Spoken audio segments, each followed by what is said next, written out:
আজ চৈত্র সংক্রান্তির দিনে হঠাৎ ঠিক করলাম আমি আর মেয়ে নৈহাটির বড় মার কাছে যাব পুজো দিতে। আমরা চলেও গেলাম, সেখানে খুব ফাঁকাই ছিল, খুব তাড়াতাড়ি আমাদের পুজো হয়ে গেছে। আমরা তারপর চারিদিকটা একটু ঘুরে দেখে নিয়ে সেখান থেকে একটা টোটো নিয়ে সোজা চলে এলাম নৈহাটির জুডিওতে। একটু ঘোরাঘুরি করে একটু শপিং করে আবার আমরা ফিরে চলে এলাম আমাদের হালি শহরে।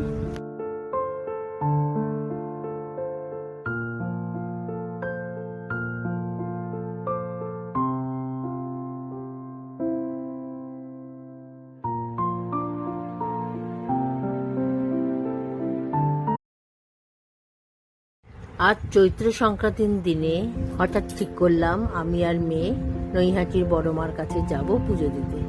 আমরা চলেও গেলাম, সেখানে খুব ফাঁকাই ছিল, খুব তাড়াতাড়ি আমাদের পুজো হয়ে গেছে।